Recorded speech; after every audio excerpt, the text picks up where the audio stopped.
हर हर महादेव। ओम नमः शिवाय। महादेव आप सब पर अपनी कृपा बनाए रखें। प्रिय भक्तजनों, मैं पुष्पा आप सबका स्वागत करती हूँ आपका अपनी YouTube चैनल पुष्पा शर्मा हिंदी कहानियाँ में। आज हम सब सोमवार व्रत की कथा को बड़े ही प्रसन्न चित्त मन के साथ श्रवण करेंगे।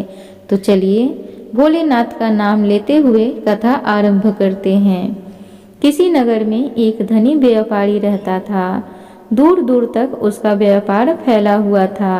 नगर के सभी लोग उस व्यापारी का सम्मान करते थे। इतना सब कुछ संपन्न होने के बाद भी वह व्यापारी बहुत दुखी था, क्योंकि उसका कोई पुत्र नहीं था, जिस कारण अपनी मृत्यु के पश्चात व्यापार की उत्तराधिकारी की चिंता उसे हमेशा सताती रहती थी। पुत्र प्राप्ति की इच्छा से व्यापारी प्रत्येक सोमवार को भगवान शिव की व्रत पूजा किया करता था और शाम के समय शिव मंदिर में जाकर शिव जी के सामने घी का दीपक जलाया करता था। उसकी भक्ति देखकर माँ पार्वती प्रसन्न हो गईं और भगवान शिव से उस व्यापारी की मनोकामना पूर्ण करने का निवेदन किया। भगवान शिव बोले, इस संसार में सबको उसके कर्म के अनुसार फल की प्राप्ति होती है। जो प्राणी जैसा कर्म करते हैं उसे वैसा ही फल प्राप्त होता है। शिव जी द्वारा समझाने के बावजूद माँ पार्वती नहीं मानी और उस व्यापारी की मनोकामना पूर्ति हेतु वे शिव जी से बार बार अनुरोध करती रहीं। अंततः माता के आग्रह को देखकर भगवान भोलेनाथ उसे पुत्र प्राप्ति का आशीर्वाद दे दिया।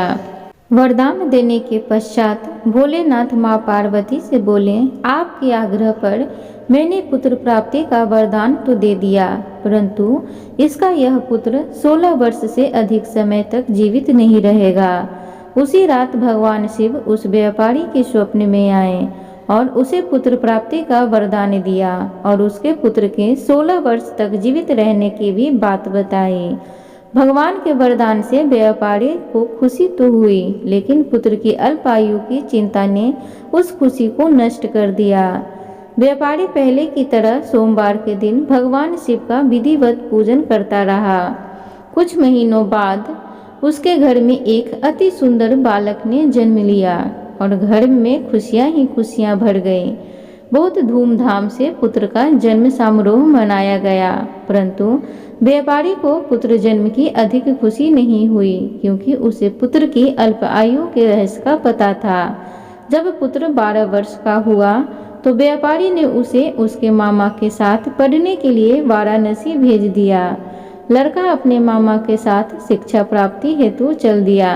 रास्ते में जहाँ भी मामा भांजे विश्राम हेतु रुकते वहीं यज्ञ करते और ब्राह्मणों को भोजन कराते। लंबी यात्रा के बाद मामा भांजे एक नगर में पहुँचे। उस दिन नगर के राजा की कन्या का विवाह था, जिस कारण पूरे नगर को सजाया गया था।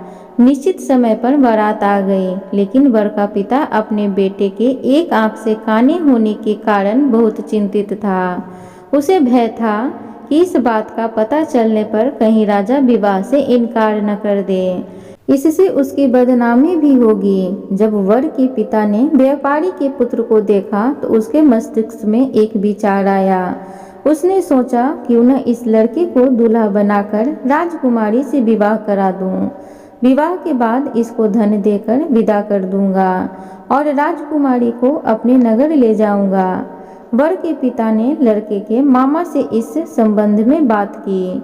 मामा ने धन मिलने के लालच में वर के पिता की बात स्वीकार कर ली। लड़के को दूल्हे का वस्त्र पहनाकर राजकुमारी से विवाह करा दिया गया। राजा ने बहुत सारा धन देकर राजकुमारी को विदा किया।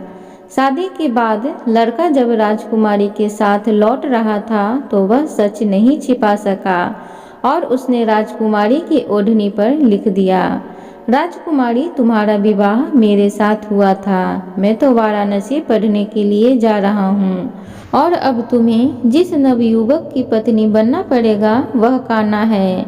जब राजकुमारी ने अपनी ओढ़नी पर लिखा हुआ पढ़ा तो उसने कान्हे लड़के के साथ जाने से इनकार कर दिया। राजा को जब ये सब बातें पता लगी तो उसने राजकुमारी को महल में ही रख लिया। उधर लड़का अपने मामा के साथ वाराणसी पहुंच गया और गुरुकुल में पढ़ना शुरू कर दिया। जब उसकी आयु 16 वर्ष की हुई तो उसने यज्ञ किया। यज्ञ की समाप्ति पर ब्राह्मणों को भोजन कराया और खूब अन्न वस्त्र दान किए। रात को वह अपने शयन कक्ष में सो गया। शिव के वरदान के अनुसार शयन अवस्था में ही उसके प्राण पखेरु उड़ गए। सूर्य उदय होने पर मामा मृत भांजे को देखकर रोने पीटने लगा। आसपास के लोग भी एकत्र होकर दुख प्रकट करने लगे। लड़के के मामा के रोने विलाप करने के स्वर समीप से गुजरते हुए भगवान शिव और माता पार्वती ने भी सुने। माता पार्वती ने भगवान से कहा, हे प्राणनाथ, मुझे इसके रोने के स्वर सहन नहीं हो पा रहे हैं। आप इस व्यक्ति के कष्ट को अवश्य दूर करें।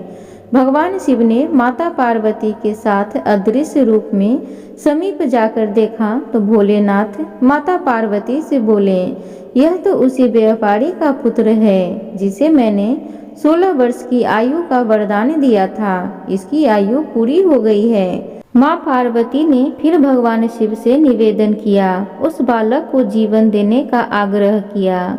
माता पार्वती के आग्रह पर भगवान शिव ने उस लड़के को जीवित होने का वरदान दिया और कुछ ही पल में वह जीवित होकर उठकर बैठ गया। शिक्षा समाप्त करके लड़का मामा के साथ अपने नगर की ओर चल दिया। दोनों चलते हुए उसी नगर में पहुँचे जहाँ उसका विवाह हुआ था। उस नगर में भी यज्ञ का आयोजन किया। समीप से गुजरते हुए नगर के राजा ने यज्ञ का आयोजन देखा और उसने तुरंत ही लड़के को उसके मामा को पहचान लिया। यज्ञ के समाप्त होने पर राजा मामा और लड़के को महल ले गया और कुछ दिन उन्हें महल में रखकर बहुत सा धन, वस्त्र आदि देकर राजकुमारी के साथ विदा कर दिया। इधर भूखे प्यासे रहकर व्यापारी और उसकी पत्नी बेटे की प्रतीक्षा कर रहे थे। उन्होंने प्रतिज्ञा कर रखी थी कि यदि उन्हें अपने बेटे की मृत्यु का समाचार मिला तो दोनों अपने प्राण त्याग देंगे। परंतु जैसे ही उसने बेटे के जीवित वापस लौटने का समाचार सुना तो वह बहुत प्रसन्न हुआ। वह अपनी पत्नी और मित्रों के साथ नगर के द्वार पर पहुंचा। अपने बेटे के विवाह का समाचार सुनकर पुत्रवधू राजकुमारी को देखकर उसकी खुशी का ठिकाना न रहा।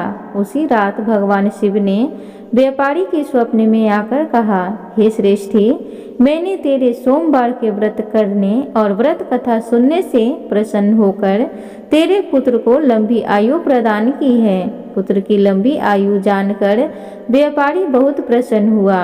शिव भक्त होने तथा सोमवार व्रत करने से व्यापारी की सभी मनोकामनाएं पूर्ण हुई। इसी प्रकार जो भक्त सोमवार का विधिवत व्रत करते हैं और व्रत कथा सुनते हैं उनकी समस्त इच्छाएं पूर्ण होती है। एक बार प्रेम से बोलिए भोलेनाथ की जय, हर हर महादेव की जय, माता पार्वती की जय, गौरी नंदन की जय। प्रिय भक्तगणों, उम्मीद करूंगी आज की कथा आप सबको अच्छी लगी हो, तो प्लीज़ चैनल को जरूर सब्सक्राइब करें।